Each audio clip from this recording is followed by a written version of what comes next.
When I was a hardcore gamer and a gaming addict, I couldn't see a future without video games. So I was literally planning my whole life to be playing video games. I was going to stay in the same career, earn the same amount of money, build a house that was made for video games. So I'd have like the rooms all set up properly and literally had dreams of just sitting in this house every day for the rest of my life until I die or, get dementia or something and I couldn't live there anymore.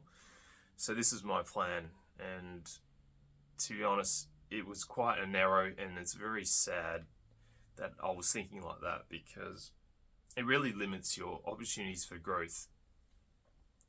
And obviously gaming did start out as a hobby, but if you're just thinking about gaming all the time, you're probably addicted, and it's really hard to expand your horizons if you're just thinking about gaming all the time.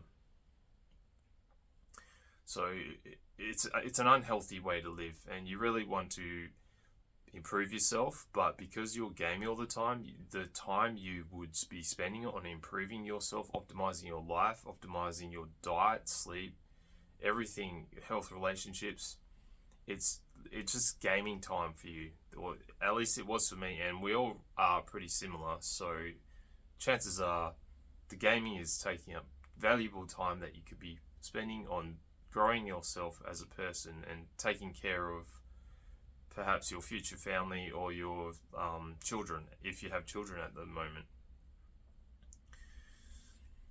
So important to have great habits in place in everyday life, especially exercise, getting healthy, doing healthy habits like lots of sunlight, increasing your testosterone if you're a man, getting your good sleep, eating a fantastic diet, and just learning all the time. Because I believe if you're not learning, your brain is going to start shutting down, and the older you get, the less you learn, your brain's just going to shrink, and you just probably end up like one of those people that have dementia or super bad memory when they're quite old. So it's super important to just learn and activate areas of your brain that you don't normally use. There has been an MRI study with like a super addicted gamer, and they measured the activity in the brain, and it was literally lit up like, here's the whole brain, right? It was literally lit up like a few little spots down the bottom. And once he got off video games, he quit video games, literally the whole brain was lighting up. So it was more like, instead of using 10% of this brain, he was like using maybe 40-50% of his brain. So there was a massive improvement from quitting video games.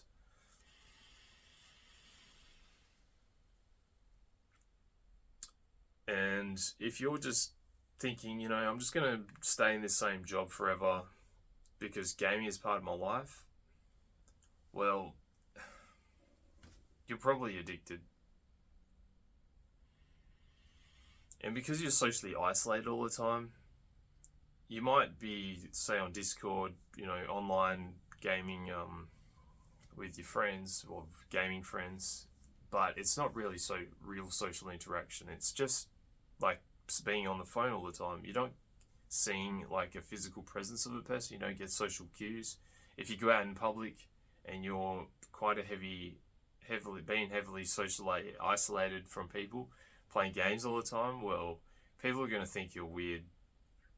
They're probably they know you're just awkward, and you probably don't feel very confident, and you just find social situations, maybe you get a bit of anxiety, so you do things that, you might try to grow like a super big beard. That's what I used to do. I used to have this really long ass beard because people would be more afraid of you, and you wouldn't care about what other people thought of you as much, because you'd be presenting yourself as this like mean looking dude, whatever.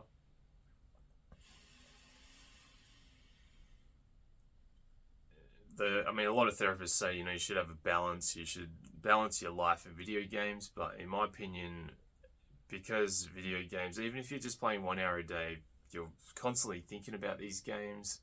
And if you're not, If you're not thinking about these games, you're probably not addicted, but most likely you are. And it's really hard to focus on just everyday tasks when you're always thinking about, how I should farm this map, what boss should I tackle next, how do I upgrade my gear, how do I get better in the game, how do I buy these items, where do I get them, where do I go farm this certain item that I really need. And it can consume so much of your mental power. It's almost like a disease.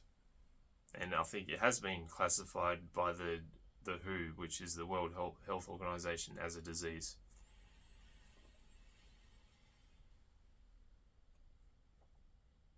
So if you're depending on video games, it's bad. Just letting you know, it's a bad thing. You want to be trying to do what you can to realize that you have an addiction and get off that shit as soon as you can, brother. So you could be neglecting responsibilities like looking after your children, perhaps doing more for your family, trying to make more money, not cleaning up your room, just something simple like little small tasks that you're just neglecting because gaming is more important, and that's where you are addicted. And it took me a very long time to realize this, probably over 25 years, which is quite sad, and I'm very ashamed of it. I wish I was smarter, I wish I had a higher IQ, but maybe that wouldn't have made an effect. I mean, addiction can affect people with all IQs, but I think the smarter you are, the more you could probably realize where your life is heading and how to fix things in your life much better. So there's a quiz to see if you're addicted. I got this off the Game Quitters website. So it's basically just yes or no questions. And if you answer yes to all of these, then you're addicted, like heavily addicted. If you answer yes to about 5, then you are addicted, basically. So do you spend a lot of time thinking or playing games or planning what you can play next? That's one question. Next question, do you feel restless, irritable, moody, angry, anxious, bored, or sad when you try to cut down or stop gaming, or when you're unable to play? Next question, and do you feel the need to play for an increasing amount of time, play more exciting games, or use more powerful equipment to get the same amount of excitement you used to get? Next question, have you ever felt you should play less but are unable to cut back on the amount of time you spend playing video games? Next question, have you lost interest or reduced participation in other recreational activities due to gaming? Next question, have you continued to play a game even though you knew the negative consequences, such as not getting enough sleep, being late to school or work, spending too much money, having arguments with others, or neglecting important duties? Next question, have you been deceptive or lied to family, friends, or others about how much you game, or try to keep your family and friends from knowing how much you game? Next question, do you game to escape from or forget about personal problems, to relieve uncomfortable feelings such as guilt, anxiety, helplessness, or depression? Next question, and finally, have you risked or lost significant relationship, job, educational, or career opportunities because of gaming? So if you answered yes to at least 5 of those, you're addicted. It's just the Game Quitters quiz. It's obviously not 100%, even though I believe it is 110%. So it's super important to have goals in real life and have a purpose. As a man, you definitely need a purpose to strive, have some drive every day, instead of living in this virtual world where it's such an unhealthy disease, in my opinion. If you're living in this virtual reality world and the real world, and you're trying to get, your feeling of importance from the game, well, it's just, I don't want to say sad, but it's just it's an addiction pretty much, right? Anyway, I've got this premium package if you're interested and you want to live life to the fullest and enjoy life without video games. Well, just click the link in the description and go on a video call with me and we'll see if we're a good fit. So I love you, bro. All the best.